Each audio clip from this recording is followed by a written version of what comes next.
She was hired by former Michigan State University head football coach Mel Tucker to talk to his student athletes about sexual assault prevention. Instead, Brenda Tracy says Tucker sexually harassed her, tarnishing her reputation. Tonight, in the News 10 special report, Ann Emmerich sits down exclusively with Brenda Tracy to discuss the lawsuit she's filed against Mel Tucker.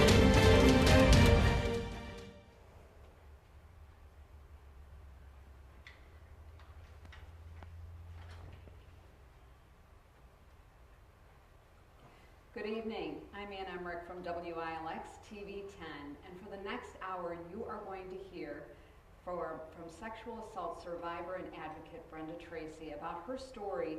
She's breaking her silence tonight about former Michigan State University football coach Mel Tucker. This interview comes just days after she filed a civil lawsuit against Tucker in Ingham County, claiming he sexually harassed her on the phone, lied to investigators, told lies to damage her reputation, and released private information from her now deceased friend and business partner's phone to paint her as someone who was out for money. He claims they had a consensual, intimate relationship. MSU fired Tucker for violating his contract. He was later found responsible for violating the MSU sexual harassment policy. Brenda Tracy is a mother, a nurse, and the founder of the nonprofit Set the Expectation, which educates young men to stop sexual violence. We are going to take questions, so if you're watching this on WILX.com or on our Facebook page, you can comment in the questions and we will ask Brenda those questions once we receive them. So feel free to engage with us in this online presentation. She is here with her attorney, Karen Truszkowski, and we will start this conversation now with, how did you first meet Mel Tucker? We were first connected by his, I think what you would call her as a crisis manager.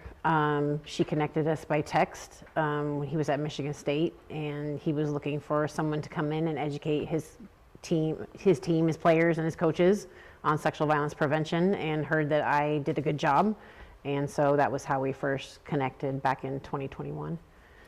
And you arranged to come to campus and speak to the team. How did that go? Oh, it was a great visit. It was a memorable visit. I have lots of great visits all over the country, but this one was good. Coach Tucker was very much wanting to become an ally to the issue of sexual violence and interpersonal violence, which was a big deal. I mean, you always want someone of a certain status, especially in college football, to step up and say, like, I want to be the one to kind of help lead this cause in a positive direction. The players were really attentive. A lot of them came up to me after, they listened. It was a great day. I had a session with the coaches too, by themselves, and I couldn't have been happier that day, really. And he invited you to come back about 6 months later, and you were the honorary captain. I was, for the yeah. spring game. Yeah, so at Set the Expectation, what we do is we do a lot of raising awareness. So it's very common for me to go in and work with a team and the coaches, and then usually the first question is, how can we get involved? What can we do? And so Set the Expectation games are a thing where we wear purple and teal ribbons. Teal is for sexual assault awareness. Purple is for domestic violence awareness.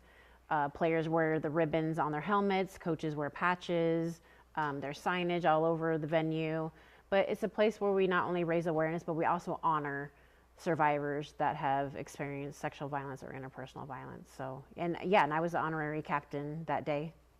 Yeah. And as a survivor of sexual violence, particularly for college football players, this is your mission to go out and put a stop. Yeah, I mean, I've been doing this for about a decade now, since first coming forward back in 2014. I was gang raped by 4 college football players, and 16 years later came forward and have tried to make something that was really, tragic and life-altering into something good for other people. And so my main goal is always just to make sure, I don't want this to happen to anyone else, if that makes sense. And I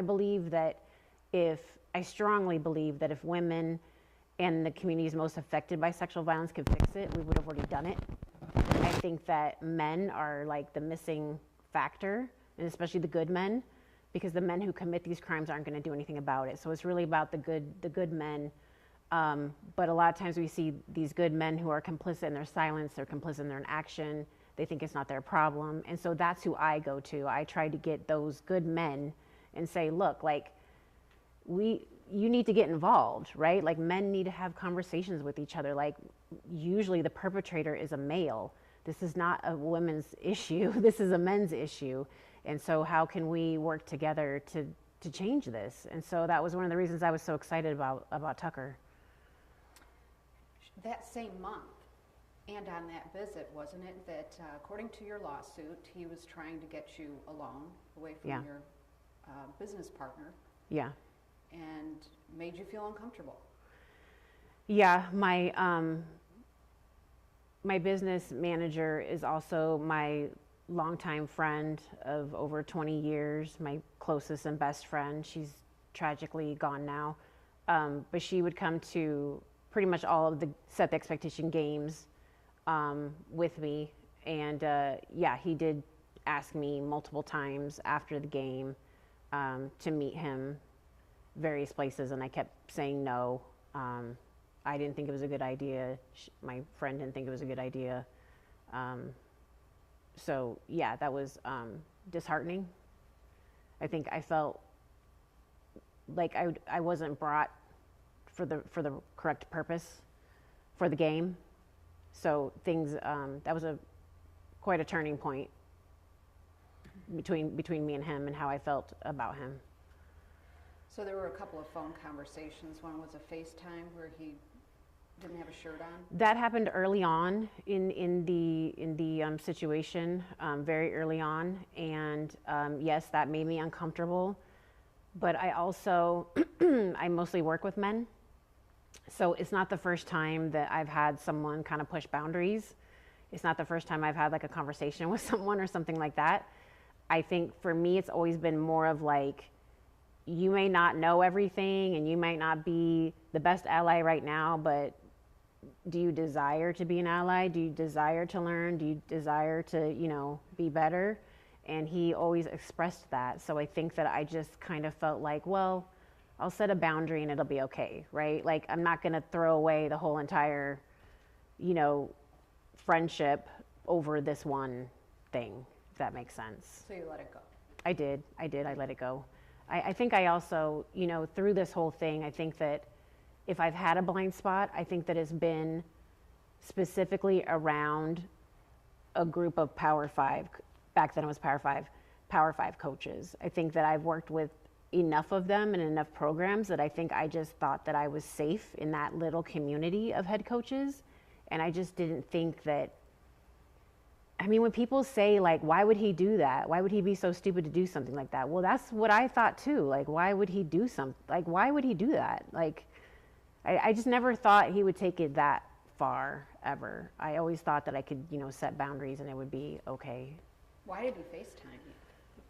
I don't know. I don't FaceTime a lot, but he did FaceTime, and I don't really know why. I was immediately uncomfortable, and he just kind of laughed it off, and we never FaceTimed again after that. But then there was another phone call, and this was in April after the spring game. Yeah. Where he pleasured himself on the phone Mm-hmm. While talking to you. Talk about that. So after the spring game, which I think happened April 16th, and mind you, this is during Sexual Assault Awareness Month, which just feels worse to me. But April 28th, he had called, he was in Florida on some football trip or something, but for me, I had to also be at a conference 2 days later with his wife, and I was upset about the spring game, but I chose to, I think I did a lot of trying to manage his ego a lot during the time that I interacted with him, and I didn't want to upset him because he is a gatekeeper to my work, not only at MSU, but also across the country. I mean, if I'm really honest about it, the only thing a coach has to say to tarnish my reputation is one coach say to another, be careful around Brenda. And that's harmful for me. So he did call, and I was trying to set boundaries again. Like, I'm going to see your wife in a couple of days. This is very uncomfortable for me. My goal was to just kind of sever the relationship in a friendly enough way that I could still work with the team and the campus, but there would be like no more phone call, like the way we had been interacting. When it wouldn't be that way, because I just felt like he was disingenuous. But then, yeah, I became aware that he was masturbating on the phone without my consent, and it was disorienting and shocking. Like, I just didn't, like, I'm trying to kind of end things and set boundaries, and then he started doing that. So it was yeah. So a lot of people want to know, why didn't you just hang up? So I have multiple things to say about that, so please bear with me. But I think what I think sometimes gets lost in this discussion about why didn't you just hang up is the fact that I'm a gang rape survivor. I have prior trauma.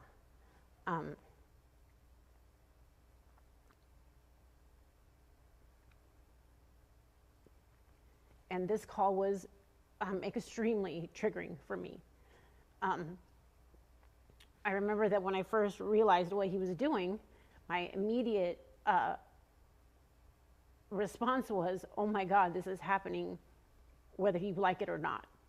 And whether you like it or not, like, this is gonna happen and you're just gonna have to get through it, which is very reminiscent of when I was gang raped. And then I think the next thing that I realized was I could kind of hear my voice screaming in my head, you have to say something, you have to say something, you can't let this happen again.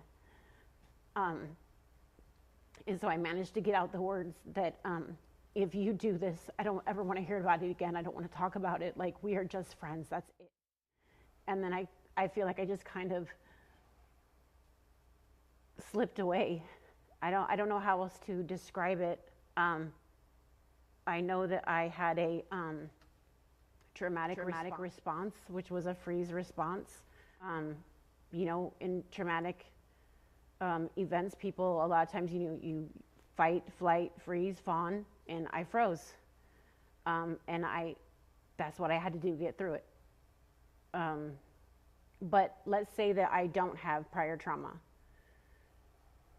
I guess my question for other people when they say, why didn't you hang up, is what would have changed if I hung up? He still did it. The violation had already happened. So yeah, I hang up, but then what? He still did it without my consent. He still violated my autonomy, my agency. And he's a person who says he's an ally. Like, not only has he pretended to be an ally and paraded me around in front of the entire MSU community and the nation, but he knows about my trauma. He sat front row and knows what happened to me. He knows about my mental health issues related to it, what I go through as an activist, an advocate, my voice.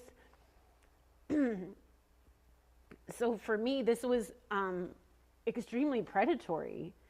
And again, even without prior trauma, for anyone, you don't expect your boss or a person that you have this working friendship with to do this. This is not, and here's the thing. If you are on the phone and your boss or someone you have a working friendship with, someone who's a gatekeeper to your ability to work, your livelihood, this is with a severe, like, imbalance of power, and that person starts doing that, you have to decide in that moment, in that shocking moment, do I hang up and make them mad? Do I go along with it? Do I do nothing? Like, what do you do in that moment? I don't know that I shouldn't have to be prepared every time I get on the phone with a man for this to happen. And however I respond is how I respond. And I think asking me why I didn't hang up is the wrong question. Ask him why he did it in the first place and put me in a position where I would even have to hang up or report his behavior. You're asking the wrong person the wrong question. I'm not saying you. I know. But I've heard, that's all I hear over and over again. If you didn't like it, why don't you just hang up? Because I shouldn't have been in that position in the first place.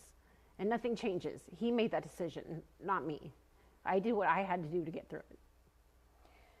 And regardless of what happened, you were prepared to come back and honor the third visit that you had talked about and had planned for to talk to the team in July Could of I have a tissue? 2022. Yeah, so,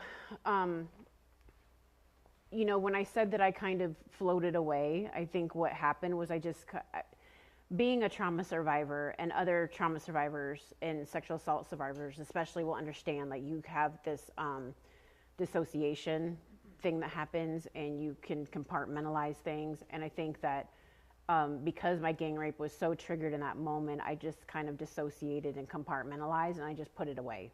I didn't tell anybody what happened. And it's almost kind of like it happened to you, but it didn't happen to you. I always kind of describe it to people like it's kind of like you're in a movie and you know it's you in the movie, but you don't really know that it's you in the movie, if that makes sense. So his assistant and my business manager started planning for the next visit, and I didn't tell anyone anything. And so behind the scenes, they were just putting this visit together. I did make sure that my business manager was going to come with me. She knew from the spring game that there was, you know, some issues. And so when I asked her to come, she didn't question it. But I normally don't bring anyone with me to just speaking engagements. It's just usually like to games for behind the scenes stuff. But I made sure that she was going to be with me. I made sure I had a rental car so that he couldn't pick me up. I made sure that I had things in place so that I would never be alone. And I could never be alone with him when I came back. But that visit was canceled. Yes, like 2 or 3 days or something before. I had my itinerary with the team, the whole day set up, my rental car, the flights were booked, hotel, everything was ready to go. And the guys had even watched a video of mine prior to me coming so I could do additional education. So everything was set, and it was abruptly canceled. And you weren't told why? I was told that there was a double booking and that it would be moved to August. And so I immediately kind of thought, this doesn't sound right, it doesn't feel right. So I asked my business manager to, you know, get that August date on the books. And then when she tried to do that, then they said, oh, coach decided to move it to January. And at that point I knew I wasn't coming back. I knew that I was being canceled because of what had happened on the phone. So the last conversation you had was that August. Mm-hmm. The same day ESPN honored you with an award, right? August, yes. August 2nd was when I finally heard from him. So between April 28th and August 2nd, I had texted him a couple times. When I found out the booking of the day I was going to be there, July 25th, I texted him, hey, I'm going to be there July 25th. Want to make sure we're on the same page, because I didn't know what I was walking into. So I think I texted him twice about that. I think no response. I sent an Instagram message, same thing. Hey, I'm going to be there July 25th.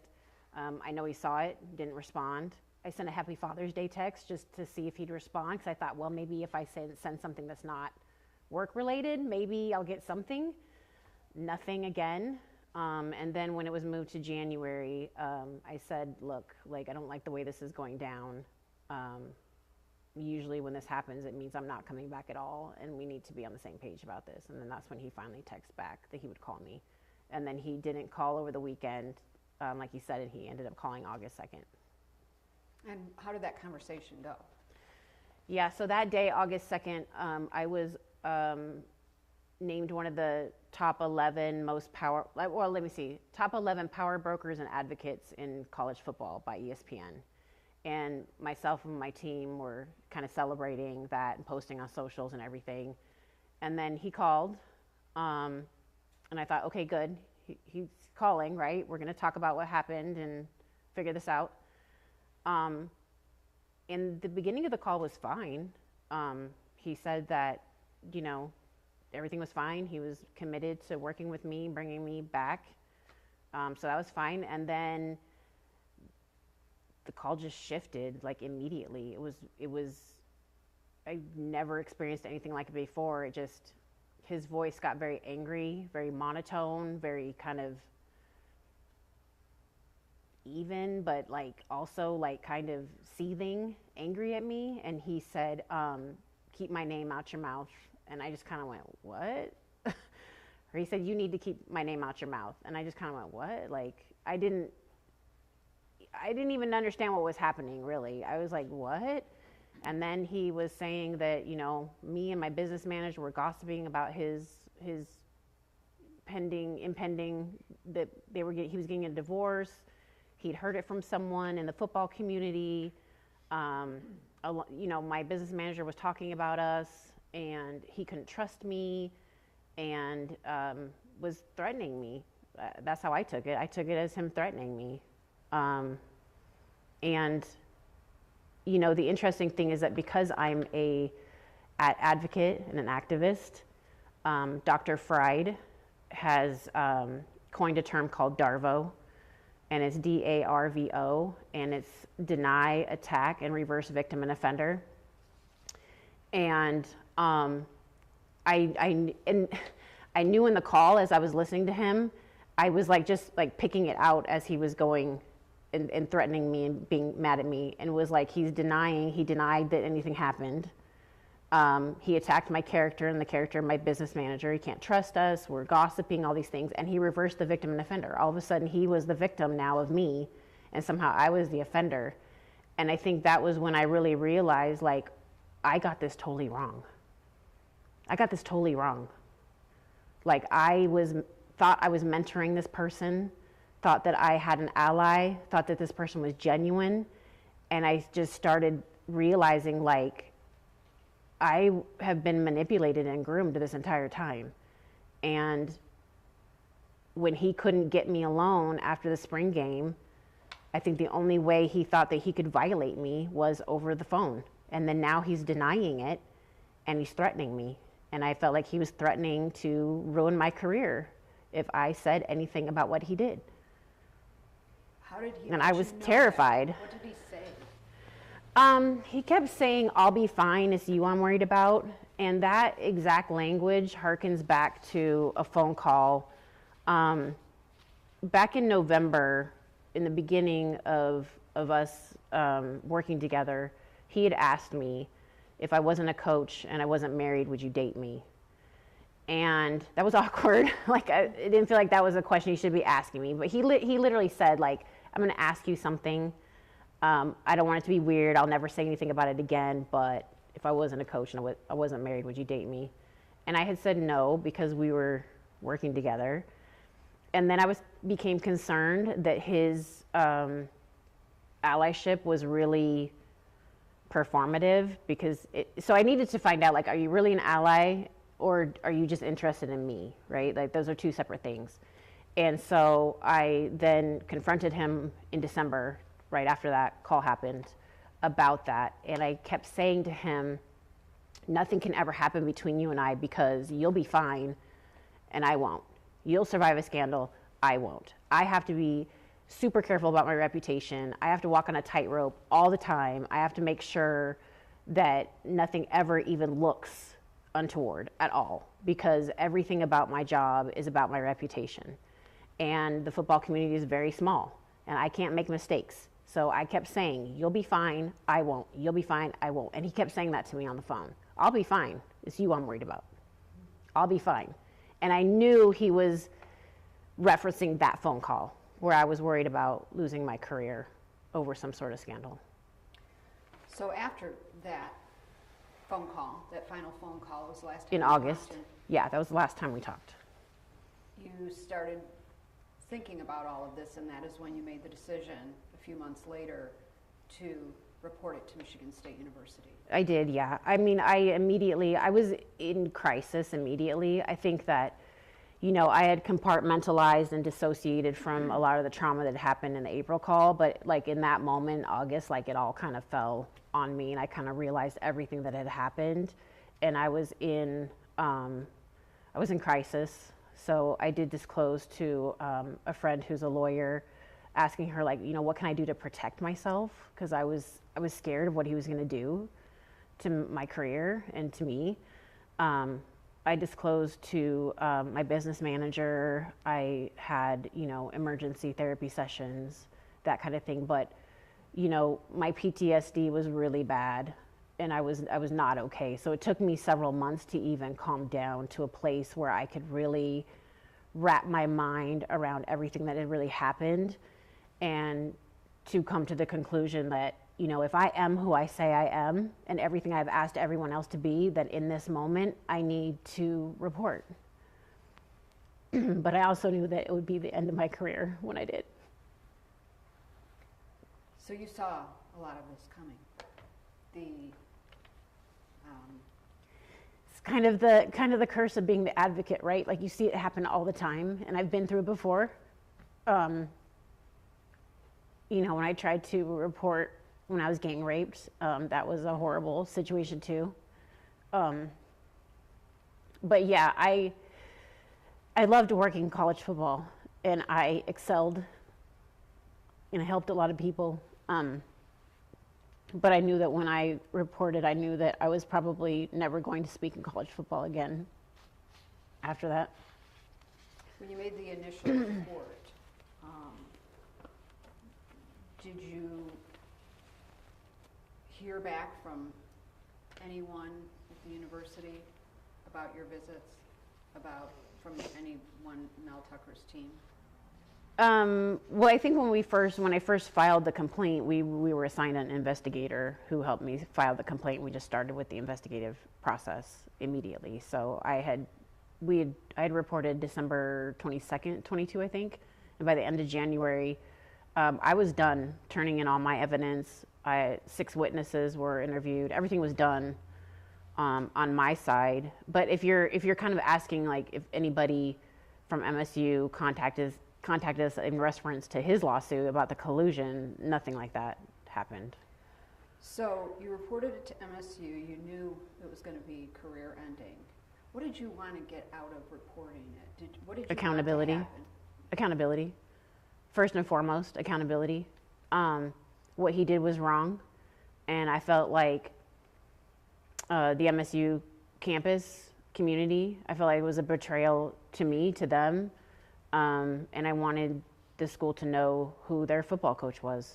Accountability was my main issue, and that's kind of what my whole work has been about accountability. Like, we will never see a decline in sexual violence until we start holding perpetrators accountable. We will never see a decline until we stop victim blaming, placing the blame where it goes, not on the victim, but on the perpetrator. I work with policy, holding violent athletes accountable. I've worked with the NCAA. I've changed laws, the statute of limitations, testing rape kits. Like, my whole entire life is about accountability, because I've never gotten it myself. You know, with my gang rape, my rape kit was thrown in the trash. It was not tested. The DA told me that I didn't have a good case when they had taped confessions from all 4 men. The university knew what happened to me, and they told everybody, don't talk about Brenda, and nobody did. And I went away because I didn't think I had a case. And 16 years later, I find out that I did have a case. I had a strong case, but I couldn't do anything about it because of the statute of limitations that ran.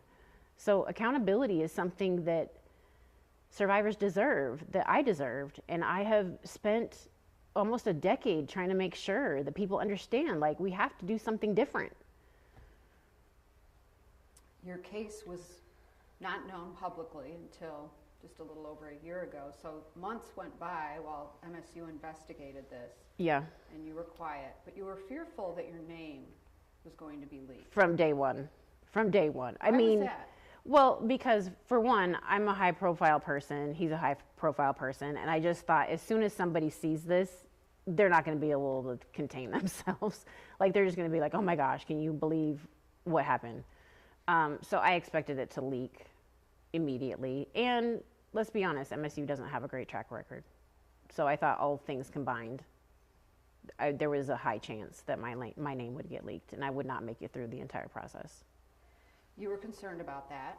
Yes, very, very concerned. I constantly ask the investigator who gets what, when, how many people see it, like all those things.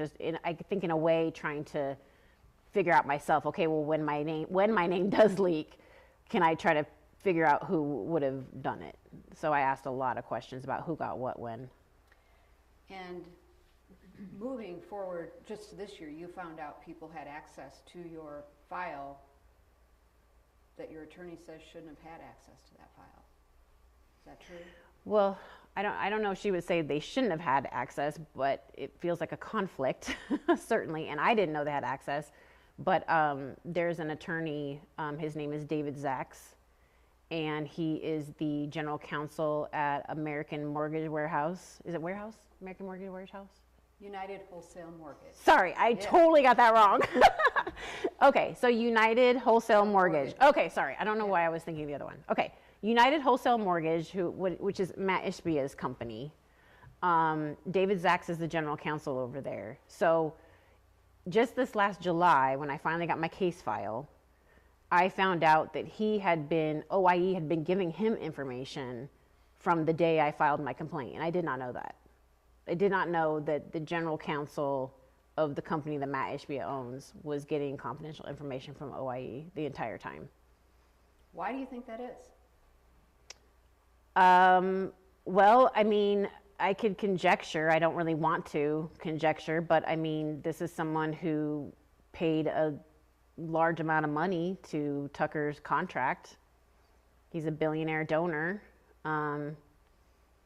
I don't know. I don't want to conjecture and put anything out there that's not true, but I feel like it was wrong of MSU not to let me know that that was happening. I think that OIE has an obligation to keep things confidential. Tucker doesn't. I don't. We can do whatever we want with the files. That's up to us. But they're not supposed to just be giving it to anybody. And I feel like I should have been notified at the very least as a conflict. I mean, at the very least, it's a conflict. I mean, that's a pretty powerful person that is involved in my case, and I don't know it. Yeah. You had intended to keep quiet till this whole investigation was over. 100%. 100%. I did not want the public input. I didn't want anyone to know about this until it was done. But something changed, and what happened that led you to talk with Kenny Jacoby from USA Today? So there's a couple things that happened. When Tucker finally did his interview in March, because I was done in January, he didn't do his until the end of March, he said a lot of lies about me. I mean, a lot of lies, egregious things that just were fabricated. And that was really concerning. I mean, this is a powerful person with a lot of influence, one of the highest paid coaches in the country. And then on top of that, then later in June, Brett Sokolow, who is, I don't know his exact position now, but he's called a Title IX expert. I think ATIXA is maybe his organization, but he had turned in an expert report, which basically said that MSU did not have jurisdiction to investigate this complaint. He said that I consented to the call in his report, and he said that the investigator made up policy. And so this is a person who is involved with training nearly every Title IX organization and campus, everyone. He's involved with training everybody across the country. So this is a big deal to have this expert come out and come against me in this way. And he never contacted me. He just basically parroted whatever Tucker said in this report. And then on top of it, that same month, my business manager and my best friend was in a fatal car wreck. And so at that point, it was kind of like I was talking to Kenny Jacoby, and we'd worked with each other for years prior, but I was updating him on what was going on with my business manager and my best friend at the hospital. And I was telling him about this report from Brett Sokolow and how angry I was about it and how I felt like it was just so reckless and unfair. And really, quite frankly, an abuse of his influence and power as a person who is so involved in Title IX. And he said, you know, you might want to think about maybe like getting a story together now, because these are some pretty big, you know, obstacles for you to get around if your name is leaked. And so at that point I thought, you know what, he's right. I need to protect myself and I need to do it now. I hadn't shared any documents before then. I really wasn't going to share documents until the end. But at this point I thought, you know what, I need to do that. I need to just allow him to do the background and have it ready so that the minute I need to do it, I can do it. And if I don't, great. I was still trying to get through to the end, but that happened in June when I talked to Kenny about that. So the article came out, I think it was early September, that Kenny... Yeah, in the middle of the night. In the middle of the night. What made you and your attorney Karen pull the trigger to give him the go-ahead to go with it? Well, things were getting rocky for a few months, actually, because for a few months, like, FOIAs were coming in, people were asking, you know, there were news outlets and organizations asking for comments, and I just kept being like, okay, just stay the course. My name's not out there. Hadn't heard my name yet. So I was like, okay, just stay the course. We're going to make it. We're going to make it. We're going to make it. But then what happened was my name, a local reporter here had heard my name. And then ESPN had put something out that was very vague, just saying that he was under investigation. A local reporter had heard my name, and it just was like, this is going to happen. Again, this is going to happen whether I like it or not.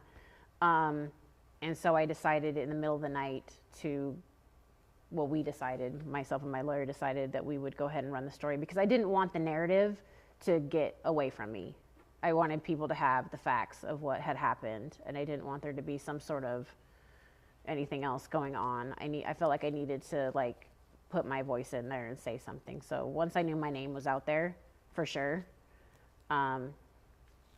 I decided to come forward. And mind you, I didn't want to. It was actually the middle of the night, and I was in an airport in Rhode Island because I had to work at a school the very next day, speaking at school.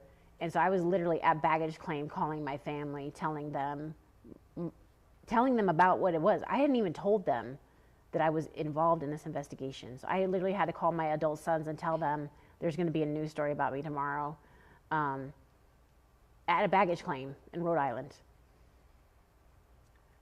The next day you were at that speaking engagement. Yeah. And you found out Mel Tucker was fired.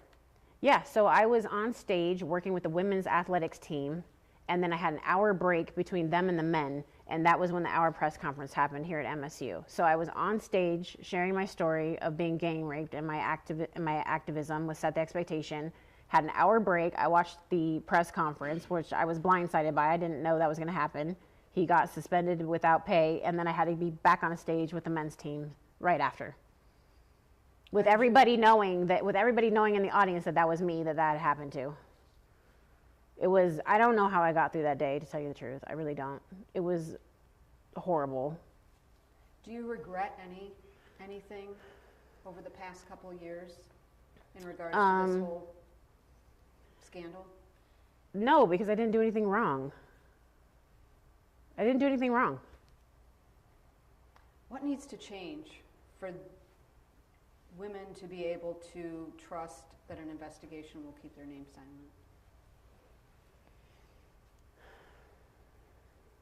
Honestly, at this point, I mean, I wish I could just give a better answer, but I feel still so harmed and hurt, but there has to be better policies and procedures, and people have to follow policies and procedures, right? Like, you can have great policies and procedures, but if you don't have a culture of people who will follow them, it doesn't really matter at all. The final blow was when you were in the meeting with MSU, and was the final hearing, I believe it was a Zoom call? Oh, for the hearing, October 5th and 6th was so we were originally, once the investigation was done, it went to a hearing. It was supposed to happen in August, but he didn't want it. He delayed things a lot through this whole process, but he didn't want to do the hearing in August. He wanted to do it in October during the bye week, so we had that scheduled for the hearing. Yeah, and we were both supposed to appear, and then we could be asked questions by the hearing officer, and then his attorney could ask me, or advise, it's an advisor in the RVSN process, but his advisor could ask me questions and my advisor could ask him questions during the hearing. And he didn't show up, He did not show, no, nobody from his side showed. but some texts were released and pictures and photos Yep. while you were in the hearing Yep. from your now deceased friend's Phone. cell phone Yes. by Mel Tucker's attorneys. Yeah, Tucker did that.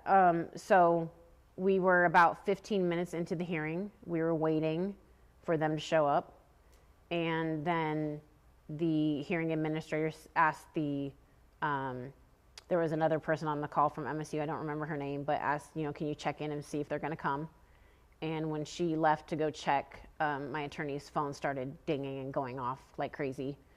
And we found out 15 minutes into the hearing that there was a press release and that they had, we figured, well, what they said is they had new evidence and that they had text messages and all this thing, and we deduced that it was my deceased best friend's phone.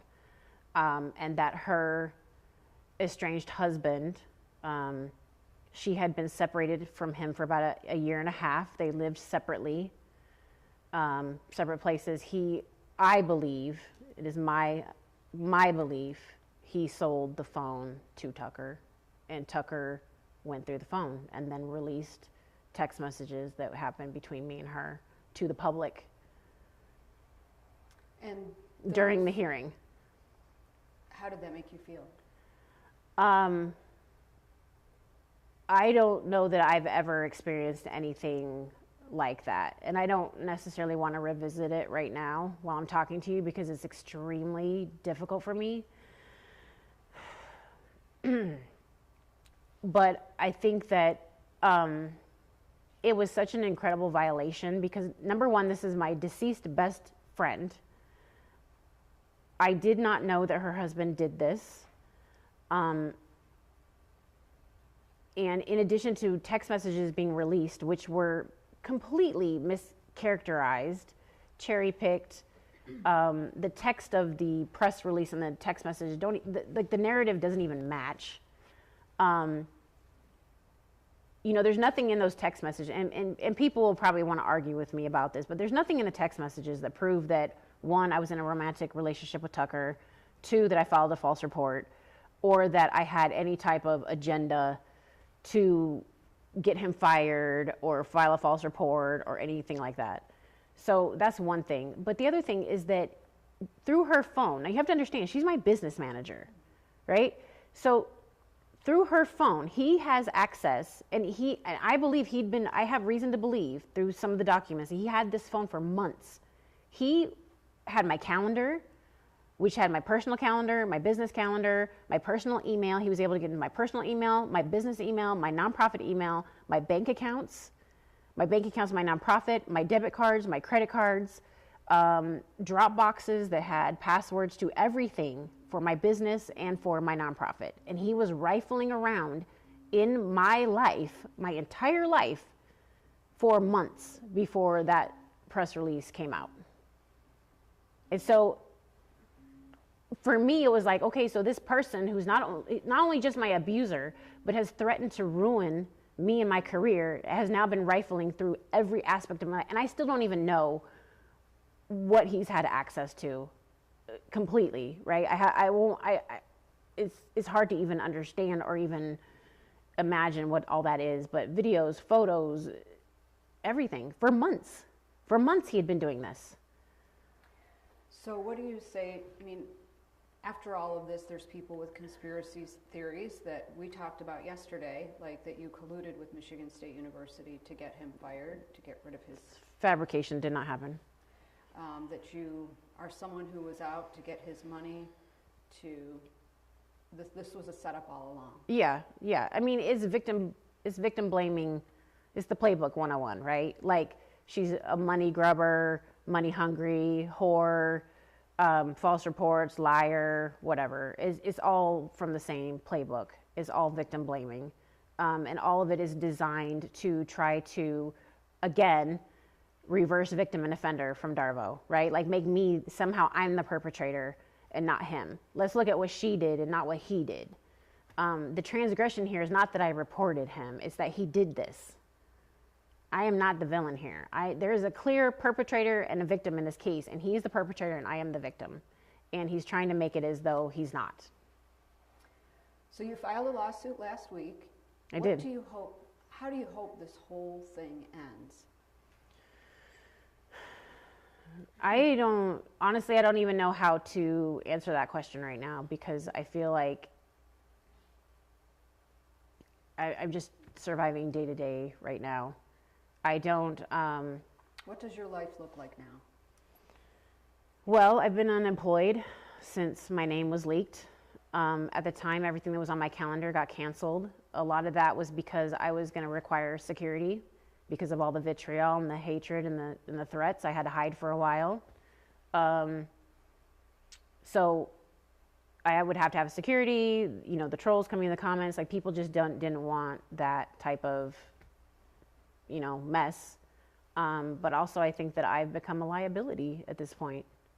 So yeah, I have no career anymore, and my nonprofit is almost defunct. I had to let go of my executive director. Donations stopped coming in. My entire life has been decimated. Well, if you've been watching at home, do we have any questions from people on our digital platforms?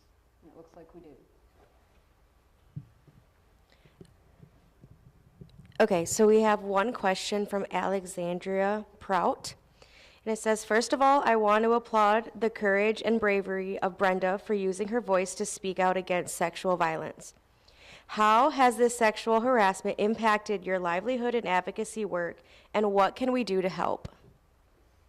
Well, I think I just answered that. My life has kind of been decimated. I think that for me, probably one of the biggest things for me, and one of the things that's the most sad for me, is what's happened to my nonprofit. Because I feel like my nonprofit set the expectation, was kind of an innocent bystander in this whole thing. And so if you could support my nonprofit, that would be amazing. We have NFL players that we still work with. We're still wanting to do community service outreach for women and children living in domestic violence shelters and education, that kind of thing. So support of my nonprofit would be the thing that I would ask people to do. Thank you. And one other question from the same person. It says, so many of the behaviors of Coach Tucker are classic signs of a serial predator. Have there been any other accusations or suspicions of Coach Tucker? So what I will say about that is, I'm not going to speak to that specifically, whether there are other people, but this is what I will say. A man does not wake up one day and decide to sexually harass the woman he brought in to teach sexual violence prevention to his team and coaches. Sexual harassment, sexual misconduct, sexual assault is all about power and control. It's about power over the victim, to demean them, humiliate them, degrade them. And so you don't start with someone like me. You work your way up to someone like me. There's probably not a bigger power move than to sexually harass the woman you brought in to teach sexual violence prevention. And that's what I will say about that. Those are the only questions right now. Do we have any questions from our in-person audience? Do you have a microphone over here?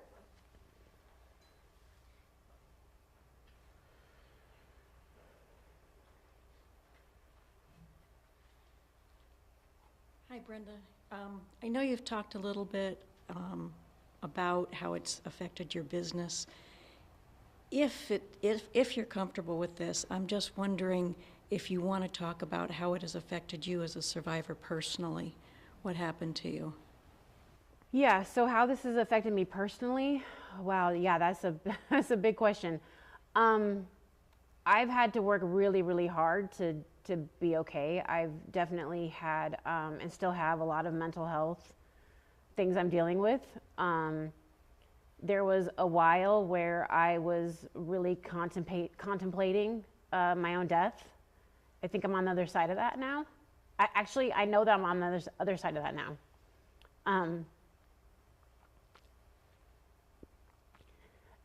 but the re-triggering of past trauma compounds this new trauma.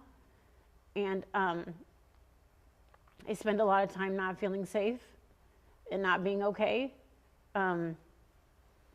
My eating disorder has been pretty bad through this whole thing. I've also questioned my ability as an advocate, an activist. I think there's part of me that feels like I should have known. I should have seen it, and I didn't. But I also know that that's,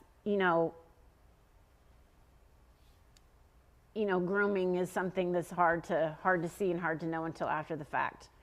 So I'm not going to blame myself for that. Like, he made decisions about what he did, so I'm not going to blame myself for what he did. But I question whether I can work with men again, and that was something I was so passionate about for so long. And I just don't know that, I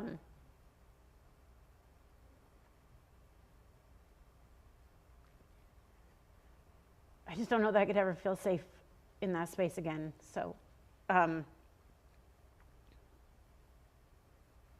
it's drastically affected me. But I work really hard every day. I know I'm crying.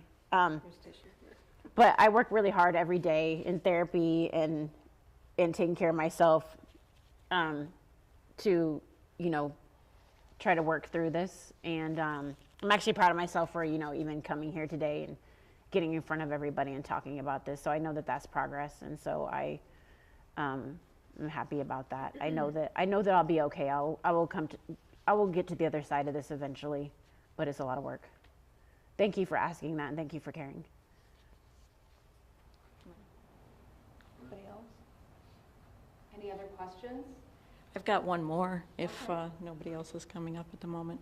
This is much easier. Okay, thanks. throw me a softball, please. I'm trying to think how to say this best. How do you feel about the process that MSU followed, and what would you suggest to the university having gone through what you've been through? Well, I think for one thing, I know Rachel Denhollander, and I know that she has had a lot of ideas about processes and policies that could be improved at MSU, and I would think that she would be a great person for the university to consult with. Right now, I'm not in a position to want to necessarily do that work with the school, but I know that there are other survivors that have been doing it, and they should be consulting with. Now, my experience with the process was not all bad. I feel like the investigator who did the investigation, she did a good job. I think that the hearing officer did a good job. I think there's people that did their job and did a good job, especially in spite of what I felt like with him and his lawyer was a lot of bullying and threatening through the whole process. I felt like there were people who really stood their ground and did the right thing. But I also feel like, he keeps saying that his due process rights were violated, but I feel like mine were. So yeah, there's definitely things that need to change, but overall, I feel like the process definitely could have been improved. I guess I'll say that. Yeah, you're welcome. Thank you. So what did you learn about yourself? It sounds like you're getting to a point of healing from this and moving I on. am, What do you yeah. want the future to look like for Brenda Tracy? I think right now I just want to focus on healing and going through, there's still a lot to do, right? Like, I feel like, filing this lawsuit though did feel like me turning a corner on a lot of pain and a lot of trauma. Not that I don't have a lot to deal with, I still do. But I felt really good about filing that lawsuit because I think that, he's been trampling on my name and my reputation and my work for a long time, and I'm done. So I've been beaten down, but I've still here, and I'm gonna fight him. Do you plan to sue the university for the leak? So right now, my focus is Mel Tucker right now and the defamation. The SOL for defamation is 1 year, and I barely filed the lawsuit in that amount of time. So that's my focus right now. I obviously reserve the right to add MSU as defendants, though, but that's not my focus right now. My focus is Tucker. Thank you so much for talking with us for this hour-long special event, and we appreciate Thank you for having me. And wish you well in your Thank future. you. Thank you. Thank you again for watching on WILX.com and Facebook. We will have a complete wrap-up of this conversation tonight on News 10 at 11 on WILX. And as always, this live stream will be available on our website to share if you'd like to view it again or share it with someone else. Thank you for joining us.